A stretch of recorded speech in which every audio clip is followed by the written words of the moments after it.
Bonjour à tous, le Killer qui vous parle donc pour notre 10e mock de la série d'Abyss, seconde partie, car effectivement gros mock en perspective, donc le tout divisé en 4 parties, et sous nous, en première partie on a vu bien les jambes effectivement qu'il faut pouvoir à ce niveau-là, avec une première petite scène avec un Matoran qui était plus ou moins lié au principe de l'avarice, et aussi au fait de vouloir toujours plus de pouvoir, ce qui peut faire courir à sa perte, effectivement, à toujours en vouloir plus, on finit par trop chercher et par tomber. Bon là effectivement le Matoran est tombé de façon peut-être un peu excessive avec de laser en plein dans le visage, donc ce n'est pas quelque chose que je vous souhaite.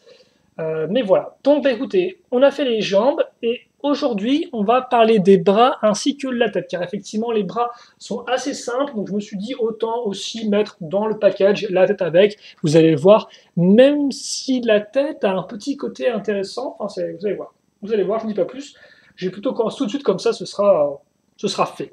Et on va commencer, bah, je pense qu'on peut commencer là encore peut-être par la... Ah, bah, vous savez quoi, on va alterner. On va alterner comme ça on aura la petite scénette Matoran en seconde partie de vidéo. Et dans la première partie de vidéo, effectivement, je vais pouvoir vous parler du bras droit, car effectivement, je vous rappelle que les deux côtés de notre mock sont asymétriques. Là, je pense qu'on verra bien. Les deux côtés sont asymétriques, ce qui fait que le côté droit est différent du côté de gauche, malgré quelques similarités qui reviennent au niveau des pièces de base, au niveau de la structure même des parties. Et donc, effectivement, tout comme pour les jambes, les bras, eh bien, fonctionnent de la même façon. En clair, le côté gauche est un peu cassé, détruit, en train d'être reconstruit, tandis que le côté droit, excusez-moi, tandis que le côté gauche, effectivement, est un peu plus propre, et surtout, il a la petite scène avec les Matoran, donc effectivement, il y en a deux cette fois-ci. Donc, le bras droit, alors bon, je vais peut-être pas trop revenir sur l'accroche en elle-même, comme vous pouvez le voir. Normalement, on va accrocher à l'aide de ces deux connecteurs le bras sur le corps. Alors par contre, là encore, je me rends compte qu'au niveau lumière, il va falloir faire avec quelque chose d'un peu foireux. Forcément, en noir, on ne voit pas grand-chose, c'est un peu dommage. Et donc, comme vous pouvez le voir, j'ai fait un rajout d'articulation pour vraiment maintenir en place le bras. Parce qu'effectivement, c'est vrai que une des idées de base derrière ce mock, derrière Ain, c'était de avoir un mock très articulé. Donc on avait repris beaucoup de systèmes d'articulation de Titan officiel Lego afin de reprendre des systèmes qui marchaient. Et donc voilà, on a pas mal de pièces comme peut avec plusieurs bras, histoire de bien tout maintenir en place, que rien ne tombe, même si là ça s'est révélé un peu foireux au final. Donc oui, comme vous pouvez le voir, pour le reste, j'ai utilisé. Alors non, ce bras-là normalement a été fait par. Je sais pas si c'était Shadow qui l'a fait ou pas. Il me semble que normalement non. Les bras, j'ai été le seul à faire les deux. Quoi qu'il en soit, pour le côté un peu reconstruit chaotique, j'ai utilisé des chenilles, comme on peut remarquer à ce niveau, des chenilles de tank. Hein. Donc ici et là, afin de faire un peu un côté un peu bandage, si vous voulez, qui pourra rappeler effectivement euh, Hult qui avait effectivement des élastiques aussi au niveau de ses tuyaux. Donc c'est un peu pareil à ce niveau-là. Après, comme on peut voir, comme les jambes, effectivement, on a une partie au milieu ici qui permet d'avoir l'articulation, qui là encore, comme on peut le voir, permet vraiment d'atteindre plus de 80 degrés avec ça. Vous remarquerez donc, alors effectivement la chenille ici n'est pas censée tenir, être accrochée directement. Vous remarquerez les parties à l'arrière afin de bien couvrir le bras, comme par exemple cette grosse armure ici. Les chaînes aussi. Les chaînes, on ne les a pas vues au niveau des jambes, mais il faut savoir que c'est un élément récurrent qui reviendra tout au long du mock, surtout sur le corps. Donc voilà. Et donc pour le reste, vous avez cette partie-là ici, une pale, et donc de ce côté-là, sur le bouclier. Donc par contre, c'est Shadow qui m'a aidé, je crois, à fixer le bouclier en fait, comme ceci. Vous avez donc la scie circulaire à ce niveau-là.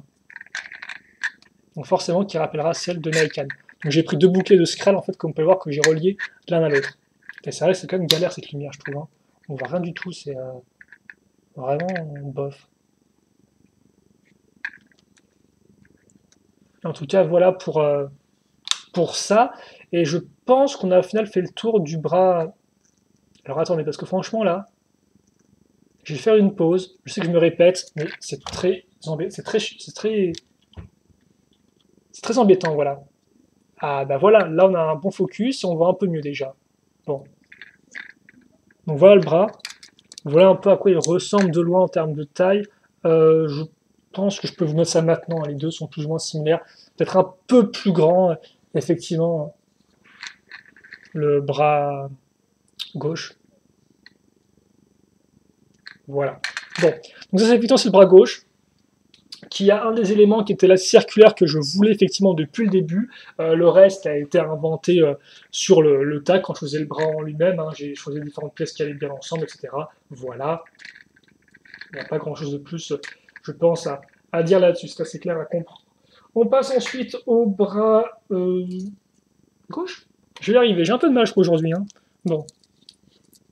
Le bras gauche qui ressemble à ceci. Donc comme on peut voir, qui est un peu plus complet que le bras droit, même s'il reprend certains éléments, comme par exemple le pied ici qui est mis dans l'autre sens. Vous avez aussi ces deux grosses armures ventrales. Forcément, la base, la structure est la même, ce qui fait que vous avez à nouveau le bras qui peut se replier comme ça. Comme vous pouvez voir cette fois-ci, à la place de la lame, vous avez toute une main avec donc des doigts articulés.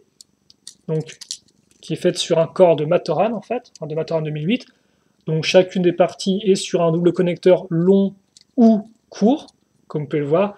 Et j'ai mis des canaux ici, enfin comme une sorte de bague en fait, si vous voulez. Donc comme des sortes de bagues à ses doigts. Donc voilà. Qui reprend bien sûr le thème des Matoran et de petites scènes autour. Comme je vous disais, vous retrouvez une chaîne à ce niveau. Et j'ai pas grand chose de plus à en dire. Cette partie-là a été rajoutée très récemment, je tiens à dire, elle n'était pas là auparavant. Après, par contre, contrairement à ce que je vous ai dit, par exemple, par rapport aux jambes, il y a eu peu de modifications de fait pour les bras après l'exposition en elle-même.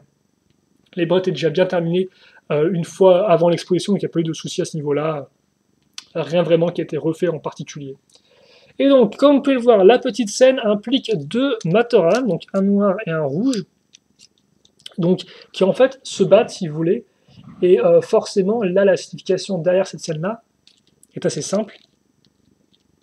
C'est le fait que c'est tout simplement l'idée des guerres qui sont menées juste par différence en fait de couleur de peau ou différence de religion ou différence d'ethnie en fait. C'est vraiment c'est pour représenter un peu tout ce qui se passe dans notre monde à nous forcément avec tout ce qui est racisme, tout ce qui est xénophobie et forcément tous ces éléments-là qui poussent au maximum créer des guerres entre races, alors qu'au final on est tous plus ou moins les mêmes, comme vous pouvez le voir, vous avez deux Matoran qui ont exactement la même base.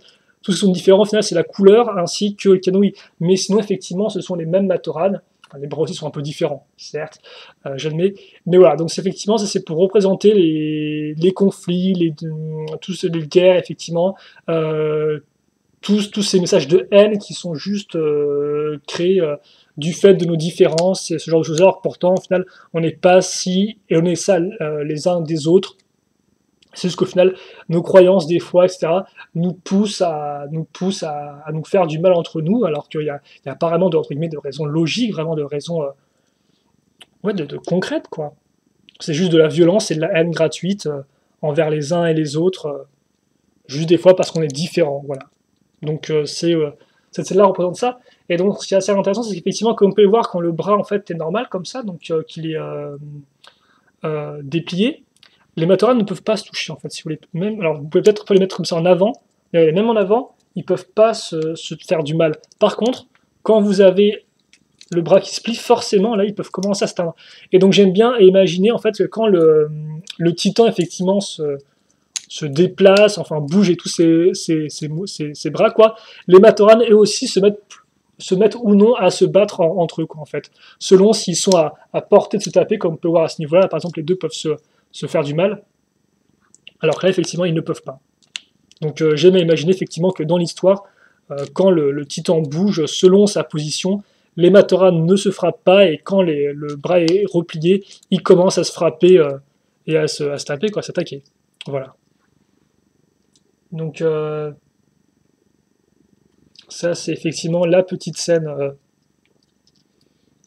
avec avec les deux Matoran.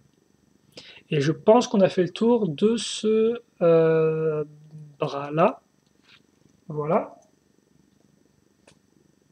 Vient ensuite donc la tête. La tête a été faite entièrement par Shadow. Cette fois-ci, je ne donnais aucune direction, parce que des fois, je donnais quand même une direction par rapport... Je sais que la jambe, je la voulais un peu déstructurer, etc. Là, c'était pas vraiment le cas. Et donc, c'est lui entièrement qui a fait la tête. Donc, voilà à quoi elle ressemble. Donc avec deux masques de Wonua. Alors là encore, c'est génial, il faut vraiment rapprocher. Je crois que même la lumière ne veut pas se baisser, quoi. Donc bon, voilà. La tête, vous avez le connecteur à ce niveau-là. Il a donc pris deux masques de Wonua, il a mis les cerveaux ici. Le tout est fait encore sur une base de bassin Vaki, je crois, en fait, qui maintient des connecteurs en place. Et ces connecteurs servent à maintenir les cerveaux ici pour faire les yeux, ainsi que la partie ici à l'avant. Donc on peut voir les yeux qui forcément ressortent à travers les trous de l'armure de Stronus, si je ne dis pas de bêtises. Donc à ce niveau-là. Voilà. Après, c'est vrai qu'effectivement, ça faisait longtemps que je voulais faire une thèse un peu différente, enfin, je voulais faire une thèse alternative, entre guillemets. Je voulais faire, en fait, si vous voulez, le corps de toi Nekan, mais en version un peu, en version noire, qui sortait de la tête, voilà, et donc qui était entre Nekan version Matoran et entre la Matoran qui aimait bien Nekan à l'époque aussi, donc qui faisait partie de son village avant que son village soit massacré. Mais j'ai jamais vraiment eu le temps de m'y mettre, et en plus, il faut savoir que la plupart des pièces de Nekan ne sont pas sont disponibles en noir ou en quantité limitée, donc ça fait que j'ai pas pu réaliser cette tête un peu plus psychédélique, un peu plus particulière, voilà, vu que je vous rappelle qu'au final, le titan peut se recréer un peu comme il le souhaite, peut se reformer. Donc je voulais créer ça, mais j'ai pas eu le temps. Donc au final, c'est vrai que j'ai gardé la tête de Shadow, qui fonctionne bien aussi, et qui est assez original, même si après elle ne ressort pas particulièrement par rapport au reste du corps, mais assez fantastique que le corps de Aen est un peu particulier. Donc, je pense que c'est tout pour cette partie-là. J'ai pas grand-chose de plus à dire sur la tête. En soi, j'aimerais bien parler un peu plus, mais au final, j'ai pas. Comme vous pouvez le voir, hein, vous pouvez remarquer l'usage assez intéressant des différentes pièces, comme elles sont casées, etc. Tentacules qui ressortent avec la tête de Mantax en dessous. Mais après, c'est vrai que j'ai pas grand-chose à préciser et je pense que c'est à peu près tout. Donc, bah écoutez, voilà pour cette vidéo, qui de toute façon c'est pas trop mal parce que ce sera un peu le calme dans la tempête, parce que après on va attaquer le corps et il y a beaucoup de choses à dire sur le corps, donc on risque d'y passer un peu de temps. Voilà, donc laissez-moi juste remettre ce fichu, cette fichu chenille plutôt.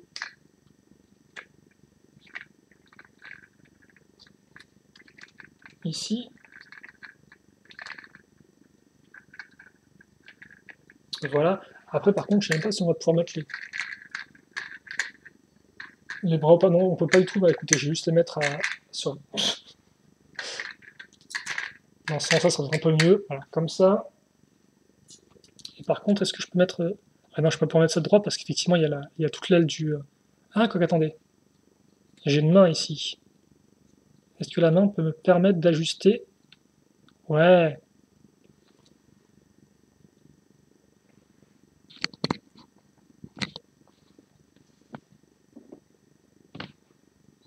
Peut-être on peut mettre ça au centre quand même. Juste faire ressortir le disque. Excusez-moi, là encore, je traînasse un peu sur la conclusion.